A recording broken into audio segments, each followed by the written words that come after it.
ਵਾਹਿਗੁਰੂ ਜੀ ਕਾ ਖਾਲਸਾ ਵਾਹਿਗੁਰੂ ਜੀ ਕੀ ਫਤਿਹ। ਗੁਰੂ ਪਿਆਰੀ ਗੁਰੂ ਸਵਾਰੀ ਪਰਮ ਸਤਿਕਾਰਯੋਗ ਸਾਧ ਸੰਗਤ ਜੀਓ, ਅੱਜ ਦਾਸ ਧੰਨ ਧੰਨ ਸ੍ਰੀ ਜਪਜੀ ਸਾਹਿਬ ਦੀ ਚੱਲ ਰਹੀ ਲੜੀਵਾਰ ਪ੍ਰਸੰਗ ਕਥਾ ਦੇ ਤਹਿਤ ਹੁਕਮੀ ਹੋਵਨ ਜੀ ਹੁਕਮ ਮਿਲੇ ਵਡਿਆਈ, ਇਸ ਦੇ ਉੱਪਰ ਆਪਣੀ ਇੱਕ ਤਿਲ ਮਾਤਰ ਵਿਚਾਰ ਆਪ ਸਾਰੀਆਂ ਸੰਗਤਾਂ ਨਾਲ ਸਾਂਝਾ ਕਰਦਾ। ਜਿਵੇਂ ਕਿ ਆਪ ਸੰਗਤਾਂ ਜਾਣਦੀਆਂ ਕਿ ਇੱਥੇ ਬ੍ਰਹਿਮੰਡ ਦੇ ਅੰਦਰ ਵਾਹਿਗੁਰੂ ਦੇ ਹੁਕਮ ਦੀ ਹੀ ਜਿਹੜੀ ਹੈ ਨਾ ਸਾਰੀ ਖੇਡ ਹੈ ਉਹ ਚੱਲਦੀ ਹੈ, ਕਿਉਂਕਿ ਹੁਕਮ ਜਿਹੜਾ ਹੈ ਨਾ ਇਹ ਸਭ ਤੋਂ ਪ੍ਰਧਾਨ ਹੈ।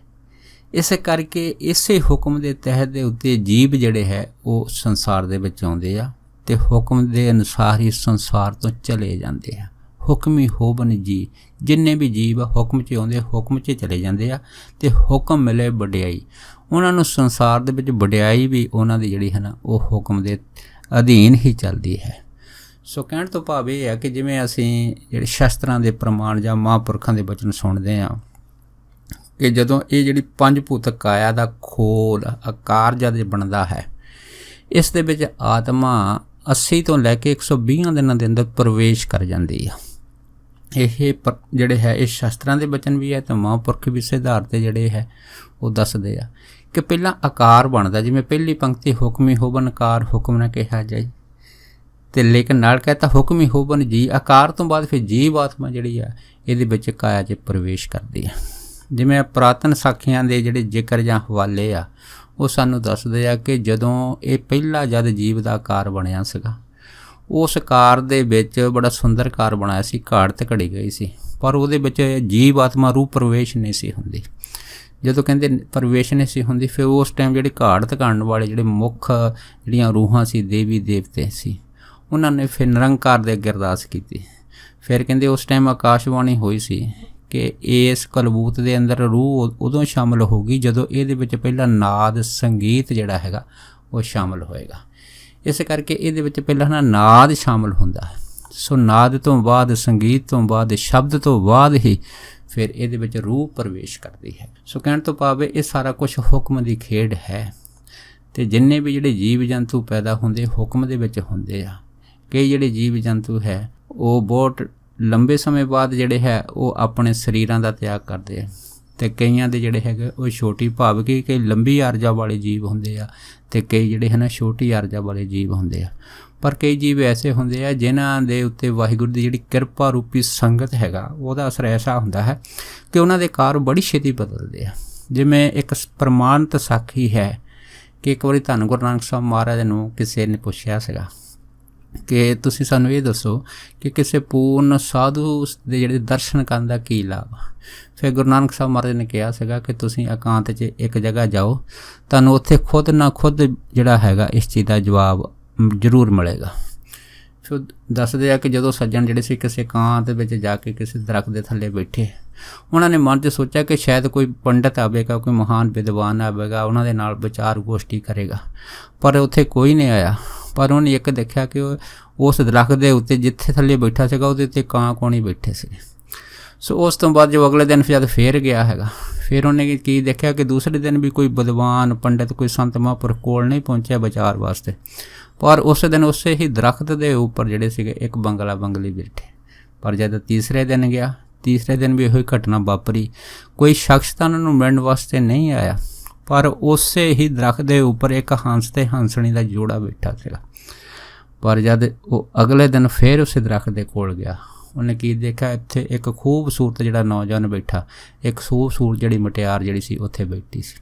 ਅਤੇ ਉਹਨਾਂ ਨੇ ਉਸਾ ਜਿਹੜਾ ਗੁਰਮੁਖ ਪਿਆਰਾ ਸੀਗਾ ਜਿਹਨੇ ਗੁਰੂ ਨਾਨਕ ਸਾਹਿਬ ਨੂੰ ਸਵਾਲ ਕੀਤਾ ਸੀਗਾ ਕਿ ਕਿਸੇ ਪੂਰਨ ਸਾਧੂ ਦੇ ਦਰਸ਼ਨਾਂ ਦਾ ਕੀ ਫਲ ਹੈ, ਤਾਂ ਉਹ ਜਿਹੜਾ ਜੋੜਾ ਸੀਗਾ ਪਤੀ ਪਤਨੀ ਦੇ ਰੂਪ ਵਿੱਚ ਬੈਠਾ ਸੀ, ਨਵ ਵਿਆਹੀ ਪਤੀ ਪਤਨੀ ਦੇ ਰੂਪ ਦੇ ਵਿੱਚ, ਉਹਨੇ ਫਿਰ ਉਹ ਜਿਹੜੇ ਗੁਰਸਿੱਖ ਸੀਗੇ ਉਹਨਾਂ ਦੇ ਚਰਨ ਫੜੇ ਸੀ ਅਤੇ ਨਾਲ ਇਹ ਵੀ ਆਖਿਆ ਸੀਗਾ ਕਿ ਧੰਨ ਤੂੰ ਆ ਅਤੇ ਧੰਨ ਤੇਰਾ ਗੁਰੂ ਆ। ਪਰ ਉਹ ਜਿਹੜਾ ਗੁਰਮੁਖ ਪਿਆਰਾ ਸੀਗਾ ਬੜਾ ਅਚਰਜ ਹੋਇਆ ਸੀਗਾ। ਉਹਨੇ ਪੁੱਛਿਆ ਸੀਗਾ ਵੀ ਤੁਸੀਂ ਕੌਣ, ਮੈਂ ਸਮਝਿਆ ਨਹੀਂ। ਉਹਨਾਂ ਨੇ ਕਿਹਾ ਸੀ ਅਸੀਂ ਉਹੀ ਹਾਂ, ਪਹਿਲਾਂ ਸਾਡੀ ਜਿਹੜੀ ਜੂਨ ਸੀਗੀ ਉਹ ਕਾਂ ਕੌਣੀ ਦੀ ਸੀ, ਪਰ ਤੇਰੇ ਦਰਸ਼ਨ ਕਰਨ ਦੇ ਨਾਲ ਸਾਡੀ ਜਿਹੜੀ ਇਹ ਕਾਇਆ ਸੀਗੀ ਇਹ ਮੁੜ ਕੇ ਫਿਰ ਇਹ ਬੰਗਲਾ ਅਤੇ ਬੰਗਲੀ ਦੀ ਜੂਨੀ 'ਚ ਤਬਦੀਲ ਹੋਈ। ਪਰ ਜਦ ਅਗਲੇ ਦਿਨ ਤੇਰੇ ਅਸੀਂ ਦਰਸ਼ਨ ਕੀਤੇ, ਸਾਡੀ ਕਾਇਆ ਜਿਹੜੀ ਹੈ ਉਹ ਤੋਂ ਬਦਲ ਕੇ ਹੰਸ ਹੰਸਣੀ ਦੀ ਬਣੀ ਆ, ਪਰ ਅੱਜ ਜਿਹੜੀ ਸਾਨੂੰ ਮਨੁੱਖਾ ਦੇਹੀ ਪ੍ਰਾਪਤ ਹੋਈ ਆ। ਸੋ ਕਹਿਣ ਤੋਂ ਭਾਵ ਇਹ ਹੈਗਾ ਕਿ ਮਹਾਂਪੁਰਖਾਂ ਦੇ ਦਰਸ਼ਨ ਕਰਨੇ ਇਹ ਵੀ ਵੈਸੇ ਹੁਕਮ ਦੇ ਵੱਡੇ ਭਾਗਾਂ ਦੇ ਕਾਰਨ ਹੀ ਹੈ, ਪਰ ਇਹਦੇ ਨਾਲ ਜਿਹੜੀ ਹੈ ਨਾ ਕਾਇਆ ਦਾ ਪ੍ਰਵੇਸ਼ ਹੈ ਜਾਂ ਸਮਾਂ ਹੈ ਜੂਨਾਂ ਦਾ, ਉਹ ਬਹੁਤ ਹੀ ਜਲਦੀ ਕੱਟਿਆ ਜਾਂਦਾ ਹੈ। ਸੋ ਕਹਿਣ ਤੋਂ ਭਾਵ ਇਹ ਸਭ ਕੁਝ ਹੁਕਮ ਦੀ ਖੇਡ ਹੈ। ਇਸੇ ਕਰਕੇ ਸਾਨੂੰ ਗੁਰਬਾਣੀ ਹੁਕਮੀ ਹੋਵਨ ਜੀ ਤੇ ਹੁਕਮ ਮਿਲੇ ਵਡਿਆਈ, ਇਹਨਾਂ ਨੂੰ ਵਡਿਆਈ ਵੀ ਜੀਵਾਂ ਨੂੰ ਹੁਕਮ ਦੇ ਅਨੁਸਾਰ ਮਿਲਦੀ ਹੈ।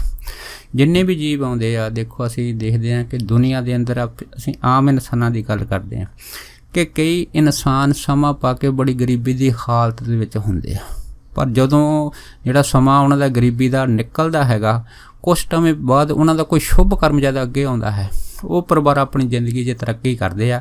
ਐਸੀ ਤਰੱਕੀ ਕਰਦੇ ਕਿ ਕਈ ਵਾਰ ਵੱਡੇ ਵੱਡੇ ਪਰਿਵਾਰਾਂ ਨੂੰ ਵੀ ਪਿੱਛੇ ਛੱਡ ਜਾਂਦੇ ਹੈ। ਸੋ ਇਹ ਜਿਹੜੀ ਵਡਿਆਈ ਹੈ ਇਹ ਵੀ ਵਾਹਿਗੁਰੂ ਦੇ ਹੁਕਮ ਦੇ ਨਾਲ ਉਹਨਾਂ ਨੂੰ ਦੁਨੀਆ ਦੇ ਵਿੱਚ ਨਸੀਬ ਹੁੰਦੀ ਹੈ। ਅਤੇ ਕਈ ਅਸੀਂ ਪਰਿਵਾਰ ਦੇਖਦੇ ਹਾਂ ਕਿ ਜਿਨ੍ਹਾਂ ਦੀ ਪਹਿਲਾਂ ਜਿਹੜੀ ਚੜ੍ਹਤ ਹੁੰਦੀ ਹੈ ਦੁਨੀਆ ਦੇ ਅੰਦਰ, ਪਰ ਸਮਾਂ ਪਾ ਕੇ ਉਹ ਜਿਹੜੇ ਪਰਿਵਾਰ ਹੈਗੇ ਆ ਉਹ ਗਰੀਬੀ ਦੀ ਰੇਖਾ ਦੇ ਥੱਲੇ ਚਲੇ ਜਾਂਦੇ ਆ। ਸੋ ਕਹਿਣ ਤੋਂ ਭਾਵ ਹੈ ਕਿ ਕਈਆਂ ਦੇ ਸ਼ੁਭ ਕਰਮ ਸ਼ੁਭ ਪੁੰਨ ਜਿਹੜੇ ਹੈ ਉਹ ਪਹਿਲਾਂ ਭਲੀ ਭੂਤ ਹੋ ਜਾਂਦੇ, ਫਲਦੇ ਹੈ, ਅਤੇ ਕਈਆਂ ਦੇ ਬਾਅਦ ਦੇ ਵਿੱਚ ਫਲਦੇ ਹੈ। ਪਰ ਜਿਨ੍ਹਾਂ ਦੇ ਖਤਮ ਹੋ ਜਾਂਦੇ ਆ ਉਹ ਫਿਰ ਜਿਹੜੇ ਸ਼ਖਸ ਹੈ ਉਹਦਾ ਕਾਰਨ ਇੱਕੋ ਹੀ ਆ ਕਿ ਉਹ ਜਿਹੜੇ ਇਨਸਾਨ ਹੈ ਉਹ ਅੱਗੇ ਵਾਸਤੇ ਆਪਣੇ ਪੁੰਨ ਕਰਮ ਜਿਹੜੇ ਹੈ ਜਾਰੀ ਨਹੀਂ ਰੱਖਦੇ, ਪੁੰਨ ਕਰਮ ਨਹੀਂ ਬਣਾਉਂਦੇ।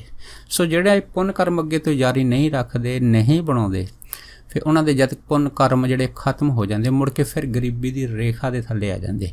ਇਹ ਤਾਂ ਇੱਕ ਵਿਧੀ ਵਿਧਾਨ ਹੈ।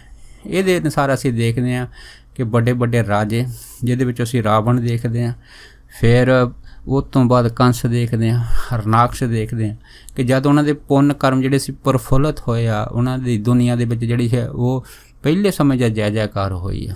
ਪਰ ਜਦ ਪੁੰਨ ਕਰਮ ਉਹਨਾਂ ਦੇ ਖਤਮ ਹੋ ਗਏ, ਸੜ ਗਏ, ਗਲ ਗਏ, ਮੁੜ ਕੇ ਫਿਰ ਉਹ ਇਨਸਾਨ ਮਿੱਟੀ ਵਿੱਚ ਮਿਲ ਗਏ ਹੈ। ਇਸੇ ਕਰਕੇ ਸਾਨੂੰ ਕਲਗੀਧਰ ਮਹਾਰਾਜ ਨੇ ਸਵਈਆਂ ਦੇ ਅੰਦਰ ਬੜਾ ਸੁੰਦਰ ਤਰ੍ਹਾਂ ਜਿਹੜਾ ਹੈ ਉਹ ਵਿਖਿਆਨ ਕੀਤਾ ਕਿ ਜੀਤ ਫਿਰੇ ਸਭ ਦੇਸ਼ ਦਸਾਨ ਕੋ ਵਾਜੇ ਢੋਲ ਮਰਦਾਂਗਾ ਨਗਾਰੇ, ਕਿ ਜਿਹੜੇ ਰਾਜੇ ਦੇਸ਼ਾਂ ਦੇਸ਼ਾਂਤਰਾਂ ਨੂੰ ਜਿੱਤਦੇ ਫਿਰੇ ਆ, ਜਿਨ੍ਹਾਂ ਦੇ ਦਰ ਦੇ ਉੱਤੇ ਹਾਥੀ ਘੋੜੇ ਤੇ ਨਗਾਰੇ ਵੱਜਦੇ ਹੁੰਦੇ ਸੀ, ਅੱਜ ਉਹ ਨਜ਼ਰ ਨਹੀਂ ਆਉਂਦੇ।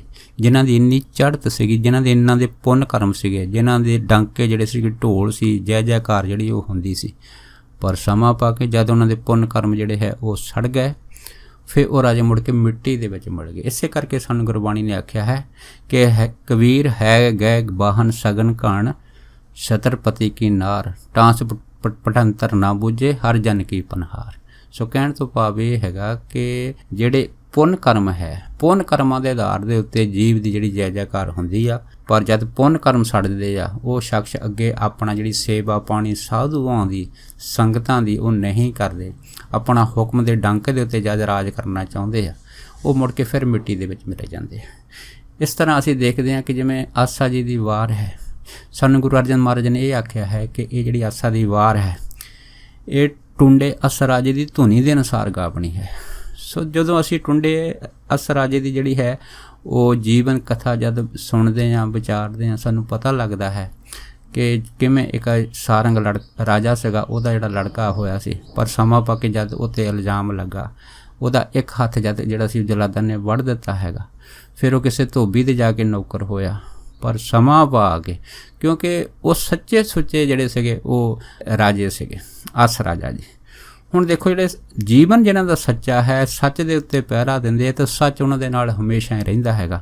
ਕਿਵੇਂ ਸਮਾਂ ਪਾ ਕੇ ਫਿਰ ਉਹ ਰਾਜਾ ਬਣੇ ਆ, ਅਤੇ ਉਸ ਤੋਂ ਬਾਅਦ ਫਿਰ ਸਾਰੰਗ ਦਾ ਜਿਹੜੀ ਦੂਸਰੇ ਰਾਣੀ ਦੇ ਲੜਕੇ ਸੀਗੇ, ਉਹਨਾਂ ਦੇ ਨਾਲ ਫਿਰ ਜਿਹੜਾ ਸੀਗਾ ਇਸ ਅਸ ਰਾਜੇ ਦਾ ਯੁੱਧ ਹੋਇਆ ਸੀਗਾ, ਅਤੇ ਇਹਦੇ ਵਿੱਚ ਸਾਰੰਗ ਰਾਜ ਦੇ ਜਿਹੜੇ ਦੂਸਰੇ ਲੜਕੇ ਸੀਗੇ ਮਤਰੇਈ ਮਾਂ ਦੇ, ਉਹ ਮਾਰੇ ਗਏ ਸੀ, ਤਾਂ ਅਸ ਰਾਜੇ ਦੀ ਫਤਿਹ ਹੋਈ ਸੀ। ਇਹ ਜਿਹੜੀ ਸਾਰੀ ਜੋ ਵਾਕਿਆਤ ਸੀਗਾ ਉਹਨਾਂ ਸਮਿਆਂ ਦੇ ਵਿੱਚ ਫਿਰ ਢਾਡੀਆਂ ਨੇ ਗਾਇਆ ਸੀਗਾ, ਇਹ 12 ਬੜੀਆਂ ਪ੍ਰਚਲਿਤ ਸੀਗੀਆਂ। ਸੋ ਇਸ ਕਰਕੇ ਮਹਾਰਾਜ ਨੇ ਫਿਰ ਅਸ ਰਾਜੇ ਨੂੰ ਵਡਿਆਈ ਦੇਣ ਵਾਸਤੇ ਹੈ ਨਾ ਗੁਰੂ ਗ੍ਰੰਥ ਸਾਹਿਬ ਦੇ ਅੰਦਰ ਪੱਕੇ ਤੌਰ 'ਤੇ ਜਿਹੜਾ ਸੀਗਾ ਅਸ ਰਾਜੇ ਦਾ ਨਾਮ ਜਿਹੜਾ ਜੁਗਾਂ ਜਗਾਂਤਰਾਂ ਤੱਕ ਜਿਹੜਾ ਉਹ ਅਮਰ ਕਰ ਦਿੱਤਾ। ਸੋ ਕਹਿਣ ਤੋਂ ਭਾਵ ਇਹ ਹੈ ਕਿ ਹੁਕਮ ਦੇ ਨਾਲ ਆਕਾਰ ਪੈਦਾ ਹੁੰਦੇ ਅਤੇ ਹੁਕਮ ਦੇ ਨਾਲ ਹੀ ਵਡਿਆਈ ਮਿਲਦੀ ਹੈ। ਜਿਵੇਂ ਅਸੀਂ ਦੇਖਦੇ ਹਾਂ ਕਿ ਦੋ ਭਰਾ ਸਕੇ ਹੈਗੇ, ਚਾਹੇ ਉਹ ਜੋੜੇ ਹੈ, ਲੇਕਿਨ ਦੋਨਾਂ ਦੀ ਬਣਤਰ ਅਲੱਗ ਵਾ, ਸੁਭਾਅ ਅਲੱਗ ਆ, ਕਰਮ ਅਲੱਗ ਆ, ਲੇਕਿਨ ਦੋਨੇ ਇੱਕੋ ਪਰਿਵਾਰ ਦੇ ਵਿੱਚ ਪਲਦੇ ਆ, ਪਰ ਸਮਾਂ ਪਾ ਕੇ ਜਦੋਂ ਜਵਾਨ ਹੁੰਦੇ ਆ, ਜਦੋਂ ਆਪਣੇ ਕੰਮਾਂ ਕਾਰਾਂ 'ਚ ਲੱਗਦੇ ਆ, ਕਿਸੇ ਦੀ ਦੁਕਾਨ ਵੱਧ ਚੱਲਦੀ ਆ, ਕਿਸੇ ਦੀ ਘੱਟ ਚੱਲਦੀ ਆ, ਕਿਸੇ ਨੂੰ ਕੋਈ ਰਾਜਨੀਤਿਕ ਜਿਹੜਾ ਅਹੁਦਾ ਹੈ ਉੱਚਾ ਮਿਲ ਜਾਂਦਾ ਹੈ, ਕਿਸੇ ਨੂੰ ਬਿਲਕੁਲ ਕੋਈ ਛੋਟੀ ਚੀਜ਼ ਮਿਲ ਜਾਂਦੀ ਹੈ, ਕਿਸੇ ਦੀ ਜਿਹੜੀ ਜਗੀਰਦਾਰੀ ਉਹ ਕਾਫੀ ਵੱਧ ਜਾਂਦੀ ਆ, ਕੋਈ ਜਿਹੜਾ ਹੈਗਾ ਉਹ ਛੋਟਾ ਰਹਿ ਜਾਂਦਾ ਹੈ। ਸੋ ਕਹਿਣ ਤੋਂ ਭਾਵ ਇਹ ਸਾਰੀ ਹੁਕਮ ਦੀ ਖੇਡ ਹੈ। ਦੁਨੀਆ ਦੇ ਵਿੱਚ ਉਤਰਾਅ ਚੜ੍ਹਾਅ, ਤਰੱਕੀ, ਜਾਣੀ ਜੋ ਵੀ ਕੁਛ ਹੁੰਦਾ ਹੈ ਨਾ, ਇਹ ਸਾਰੇ ਉਹਨਾਂ ਦੇ ਕਰਮਾਂ ਦੇ ਅਨੁਸਾਰ ਜਿਹੜਾ ਹੈ ਨਾ ਉਹ ਪਰਮੇਸ਼ਰ ਕਰਦਾ ਹੈ। ਸੋ ਕਹਿਣ ਤੋਂ ਭਾਵ ਇਹ ਹੈ ਕਿ ਜਿਹੜੇ ਵਾਹਿਗੁਰੂ ਦੀ ਆਗਿਆ ਵਿੱਚ ਰਹਿੰਦੇ ਆ, ਵਾਹਿਗੁਰੂ ਦੇ ਹੁਕਮ ਦੀ ਪਾਲਣਾ ਕਰਦੇ ਆ, ਪਰਮੇਸ਼ਰ ਦਾ ਨਾਮ ਜਪਦੇ ਆ, ਉਹਨਾਂ ਦੀ ਵਡਿਆਈ ਜਿਹੜੀ ਹੈਗੀ ਆ ਇਸ ਦੁਨੀਆ ਦੇ ਵਿੱਚ ਸਭ ਤੋਂ ਉੱਪਰ ਹੋ ਜਾਂਦੀ। ਇਸ ਕਰਕੇ ਸਾਨੂੰ ਗੁਰੂ ਸਾਹਿਬ ਨੇ ਆਖਿਆ ਹੈ ਕਿ ਸੱਚੇ ਮਾਰਗ ਚੱਲਦੇ ਆ ਉਸਤਤ ਕਰੇ ਜਹਾਨ, ਕਿ ਜਿਹੜੇ ਸੱਚ ਦੇ ਮਾਰਗ 'ਤੇ ਚੱਲਦੇ ਆ ਪੂਰਾ ਜਹਾਨ ਉਹਨਾਂ ਦੀ ਉਸਤਤ ਹੀ ਕਰਦਾ ਹੈਗਾ, ਵਡਿਆਈ ਕਰਦਾ ਹੈ। ਪਰ ਜਿਹੜੇ ਮਹਾਂਪੁਰਖਾਂ ਦੀ ਨਿੰਦਾ ਕਰਦੇ ਆ ਉਹਨਾਂ ਦਾ ਜਦ ਜਿਹੜਾ ਤੇਜ ਤਪ ਹੈ ਉਹ ਸੜ ਜਾਂਦਾ ਹੈ, ਗਲ ਜਾਂਦਾ ਹੈ, ਸਮਾਂ ਪਾ ਕੇ ਫਿਰ ਉਹ ਜਿਹੜੇ ਇਨਸਾਨ ਹੈ ਉਹ ਮਿੱਟੀ ਦੇ ਵਿੱਚ ਮਿਲ ਜਾਂਦੇ ਆ। ਸੋ ਇਹ ਜਿਹੜੀ ਸਾਰੀ ਜੋ ਵਡਿਆਈ ਹੈ ਇਹ ਸਭ ਹੁਕਮ ਦੇ ਅਧੀਨ ਚੱਲਦੀ ਹੈ। ਸੋ ਇਹ ਸਭ ਹੁਕਮ ਦੀ ਖੇਡ ਹੈ। ਸੋ ਇੰਨੇ ਹੀ ਵਚਨ ਕਰਦਾ ਹੋਇਆ ਦਾਸ ਖਿਮਾ ਦਾ ਜਾਚਕ ਹੈ ਜੀ। ਹੋਈਆਂ ਭੁੱਲਾਂ ਚੁੱਕਾਂ ਦੀ ਖਿਮਾ ਬਖਸ਼ਣੀ। ਸੋ ਫਤਿਹ ਬੁਲਾਓ ਜੀ। ਵਾਹਿਗੁਰੂ ਜੀ ਕਾ ਖਾਲਸਾ, ਵਾਹਿਗੁਰੂ ਜੀ ਕੀ ਫਤਿਹ।